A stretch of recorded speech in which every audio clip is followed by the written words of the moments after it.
A gente já dentro dos carros, dois carros, né, com 3 companheiros num carro, 3 companheiros no outro. Eu estava no carro da ação, sentado no banco de trás, tinha um companheiro no volante, um outro com uma metralhadora sentado no banco da frente, eu atrás com um fuzil Mauser, que é um fuzil muito bom, 762, que é um fuzil muito bom para execução, muita precisão. E quando ele chega na esquina da rua da Alameda Casabranca, ele tinha que parar porque tinha alguns carros na frente, tinha um pequeno engarrafamento, tinha uns 2 carros parados, ele teve que parar. Quando ele parou, eu estava no banco de trás do carro, falei, vou dar um tiro nele. Já peguei o fuzil, o companheiro que estava na frente no Fusca baixou a cabeça, eu já dei um primeiro tiro de fuzil.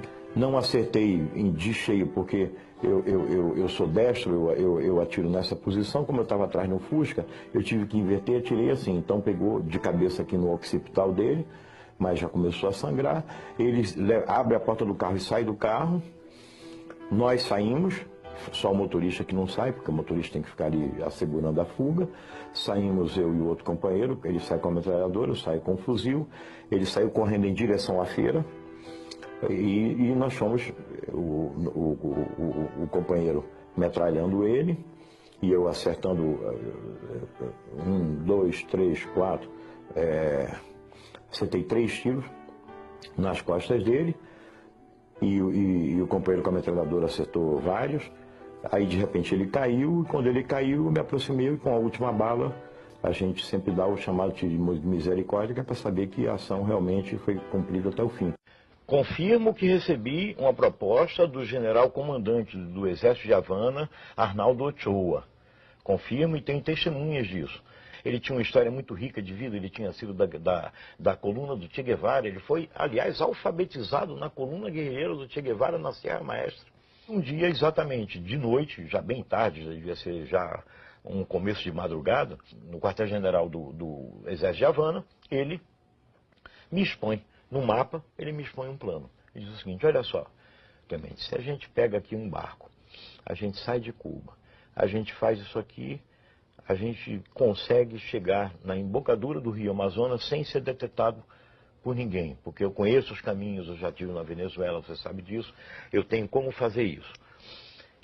Esse barco, ele pode vir cheio com 100 combatentes cubanos, 100, uma centena, combatentes cubanos, armados até os dentes, sob o seu comando e o meu comando. Argel, Cuba, treinamento militar, 1 ano e meio. Não sei quanto tempo. Fiquei o treinamento todo e fiquei esperando lá o passaporte falso da organização para poder sair de Cuba.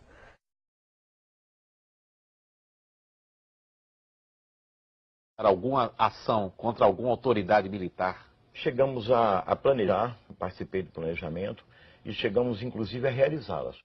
Ou o senhor nos acompanha ou a gente arranja a solução, porque eles estão nos cercando, mas nós estamos lhes cercando. O general falou, não, aqui hoje ninguém vai morrer. Eu falei, então nós vamos nos retirar tranquilamente, mas se algum tiro for disparado, a primeira rajada é no seu peito. E da comitiva que o está acompanhando. Meu treinamento foi na Floresta da Tijuca. O João Lopes Salgado, que é ex-militar, treinou todo mundo. Pegou umas balas de INA, era a metralhadora que a gente usava, do Exército. A gente roubava nas guaritas, aqui no Leblon, entendeu? Era assim. Guerra é guerra. Há um episódio polêmico na história da luta armada. Os chamados justiçamentos cometidos por guerrilheiros contra companheiros que eram suspeitos de terem cometido traições. Você participou no dia 23 de março de 71 da execução de um militante da LN, Márcio Leite de Toledo, que defendia uma pausa na luta armada e foi considerado inconfiável. Você participou diretamente da execução, então? Essa é uma informação que até hoje eu não dei. Essa é a informação que até hoje eu não dei. Porque você está perguntando, né? E na verdade verdadeira, eu acho que eu também não dei, porque também até hoje ninguém teve essa atitude de chegar e me perguntar diretamente. Participei sim da ação. A tiros, na rua, numa rua, no jardim, daqueles jardins lá de São Paulo, como você disse, no dia 23 de março de 1971. Foi um comando de 4 companheiros que participou, não fui eu sozinho. Os outros 6 estão mortos. Quando eu saí, eu não resisti. Eu disse para Miriam, se acontecer alguma coisa com algum de nós, eu volto aqui e te mato. Você nos denunciou. Aí ela ficou assim, não, Vera não, Ângela, né? Ângela, de jeito nenhum, não denunciei. Eu disse, ah, é?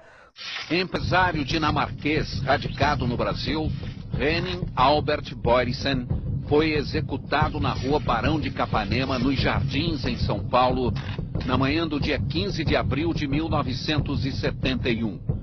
Era presidente do grupo Ultragaz. Não era um inocente, um empresário, ele não foi justiçado simplesmente porque ele era um empresário.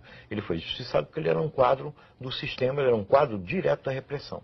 E como tal, ele estava sujeito às sanções da guerra. Você matou o empresário Boysen? Eu participei da ação, eu dirigi a ação e fui o autor do tiro de misericórdia.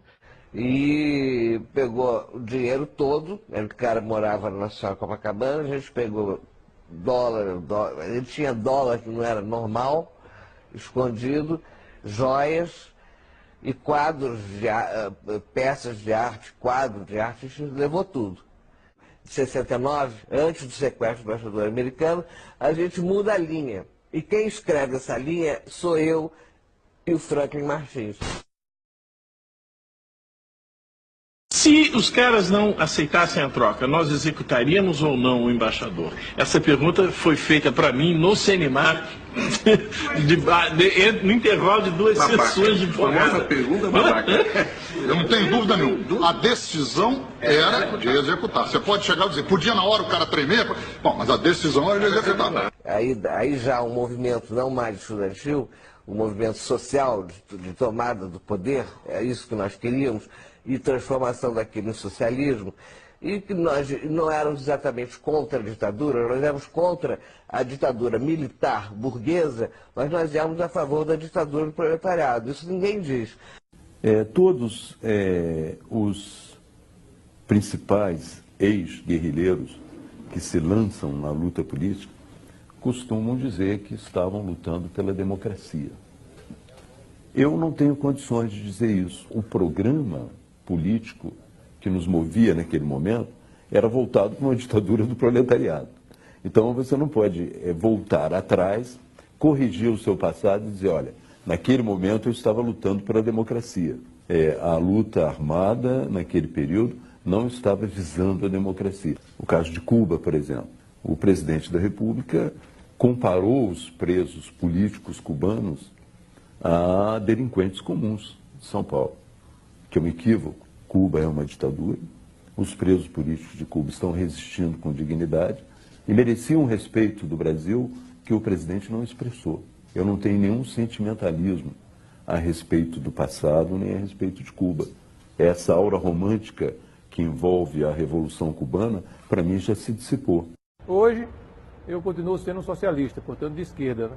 Mas sou uma pessoa que acredita que a democracia é uma questão essencial, coisa que nós, na época da esquerda leninista, etc., né, nós não considerávamos.